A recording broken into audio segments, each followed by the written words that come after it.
So we've animated all these missiles and bombs hitting the walls, so now let's make sure they actually explode and do some damage. We want to leave craters in the background UI and have debris flying everywhere. So I'm going to unlock and select the bitmap image of the UI and copy it. Then I'm going to make a new layer called debris. And actually, let's make a folder for that. There's going to be a lot of debris layers. I'm going to put that up with the missile layers. Put in some more empty layers and name the folder debris 2.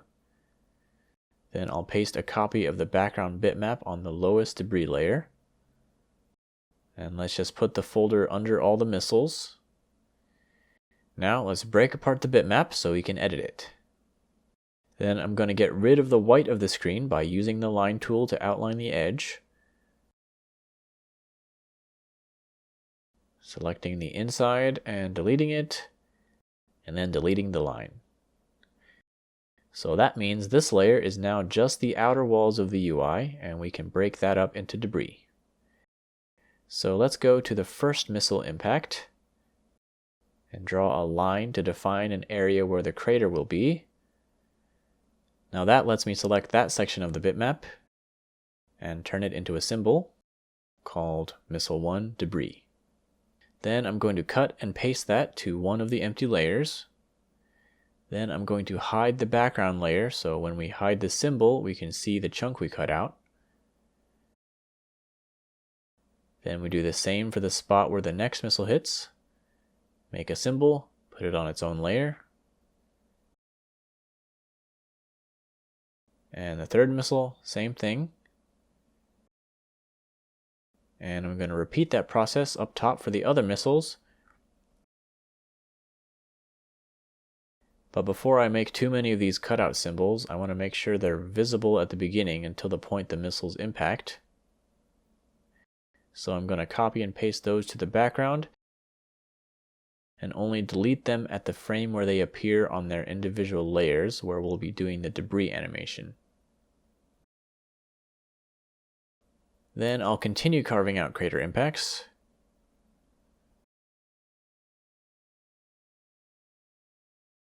These two kind of hit at the same time, so I'll treat that as a single impact.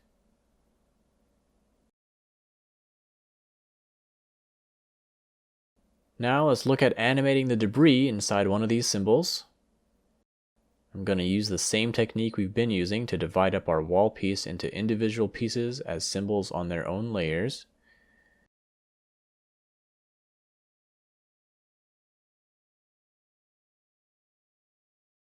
Then I'll set end keyframes and we'll change the position and rotation of each piece.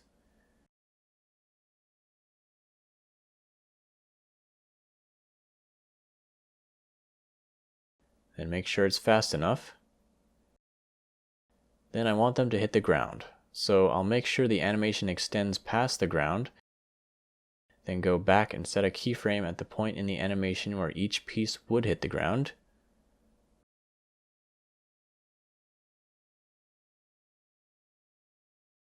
Then to get the arc and acceleration right, I'm going to set keyframes starting in the middle and shift the piece around to make it look like it's being blown outward and falling.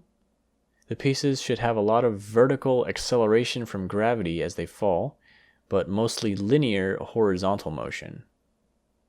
And the sections above the rocket impact would have a higher arc since they're getting some upward force from the explosion. Then after hitting the ground, each piece should bounce and slide before coming to a stop. This is just like when we animated the hammer breaking apart.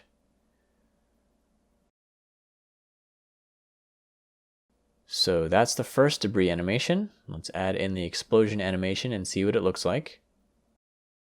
I'll make an explosions folder and set of empty layers. Then we can reuse the same explosion we made previously. We'll just make it explode outward from the impact point.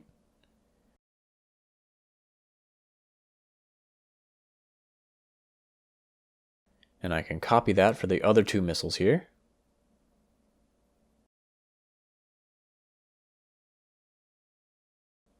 And now that I'm looking at how covered up the wall is by all the explosions, I'm thinking we could reuse the debris animation and not have to custom animate each wall section exploding. So let's copy that symbol we just made the animation in and put it in place on the layer above.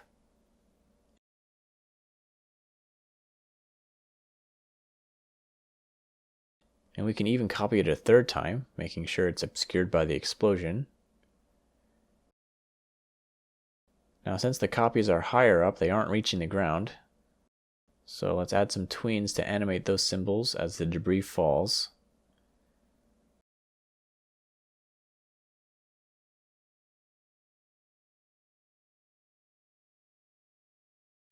Then for the rockets up top, we will need to do another custom animation. So inside we'll divide up the bitmap into symbols.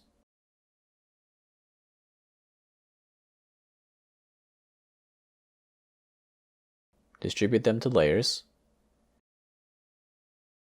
Make end keyframes, and then randomize the spread and rotation of the pieces.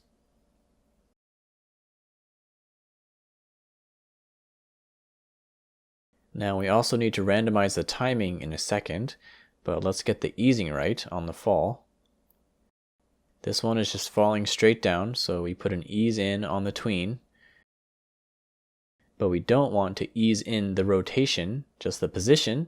So in the easing properties, we can set it to ease each property separately and only apply the ease to the position. And let's make that faster. Now for the next piece, it's closer to the explosion, so I'm going to give it more of an arc.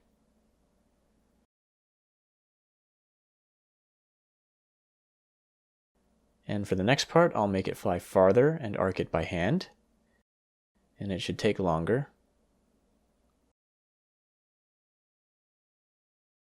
I'll do the same for the pieces on the other side of the rocket. And these two, I'll just ease the tween.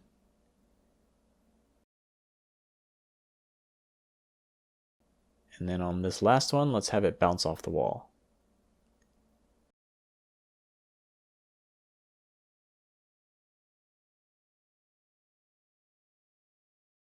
And then let's just make the timing a little more uneven on all of these.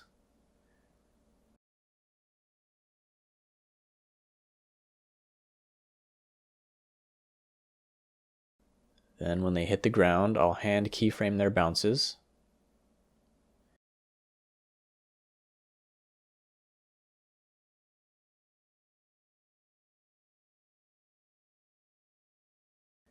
Okay, that's done. Now I'm going to copy that symbol for the other two impacts.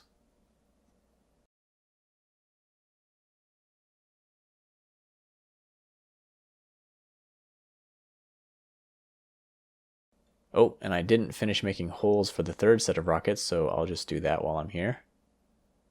And that one bomb goes in this crater,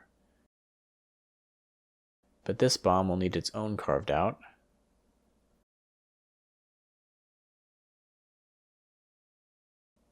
And one more for the last bomb. And then I'll copy the debris symbol for all of those impacts.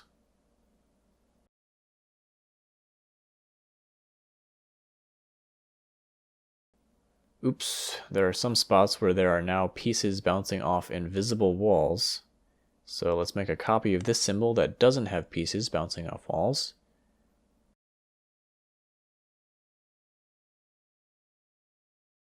Starting with this second copy, I'll duplicate the symbol and go inside and take out the animations where things hit the wall and replace it with regular fall and bouncing.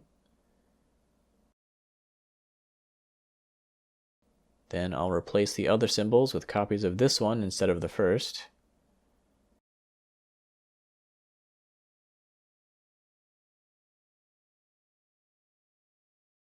And we can also flip some of the symbols horizontally to make the debris look more different. Okay, now we've got pieces going off stage on this side, but we'll fix that in a second. Right now, let's make sure all these are set to play once and not loop. Make sure the missiles disappear after impact.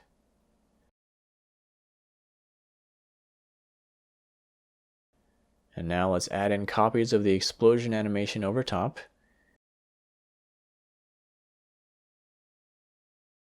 And angle them slightly different depending on the direction of the missile.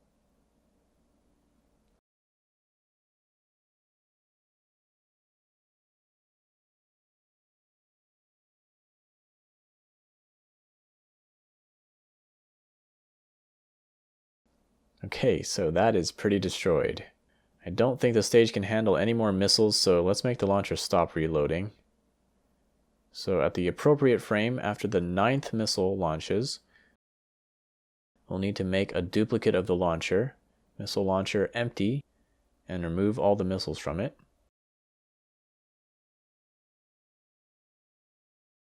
Okay, next, to make things look more beat up, let's add scorch marks to each impact crater. And there's a pretty easy way to do that. We can use the layer of the background with the sections cut away as a mask. So I'll turn it into a mask. And then to see anything, we need a copy of the pre-destroyed frame of the BG nested in the mask. And on top of that, we'll put the char effect. So I'll label these layers, char effect and BG. Then I'll draw the shape of a big round burn mark that matches the curve of the crater. Make that a symbol. Then inside, I want to fill it. And change the color to a radial gradient that goes from black to black with 0 alpha. Delete the outline. Group that so I can copy and paste it. And scale it down a little. Copy it again. Then on the outer copies, I'll go in and reduce the alpha so it fades out more.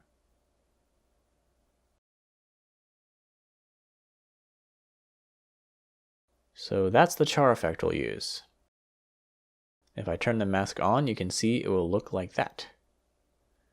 Then one thing I need to do is delete the very back background layer at this frame so the white of the stage can show through and we'll see the crater. Now we just need to put that scorch in around all the craters at the frame they first appear. So I'm going to make 11 layers under the mask and copy and paste the char symbol and move it into position. Same for the 3rd crater. And actually we can animate the char fading in. Inside it, let's make the black a symbol. Char 1. Add a key on frame 3. And then on frame 1, go to the color effect property and set the style to alpha. And the value to 0. And add a tween. Actually, let's start at 17% instead of 0. Then we can still see it on the main timeline. Let's make sure they're all set to play once. Then I just need to find the frames where all the rest of the explosions happen and make copies of the scorch mark at each of these spots too. I can rotate the scorch mark each time to make it look different.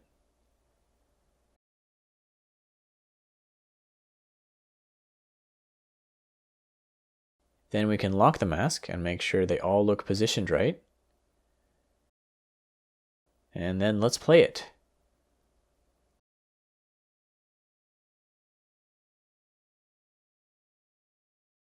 Great. The last thing is the debris on the right here. The fastest way to fix that is to just cover it up with a copy of the toolbar. So I'm just going to copy the bitmap of the UI to a layer above all the debris layers and call it toolbar. And then delete everything but the right toolbar. And there, now the debris goes off screen behind it. That looks fine. So the next step to finish out the animation is to animate the cursor going to the X button to close the window and close without saving. We'll do that in the next video.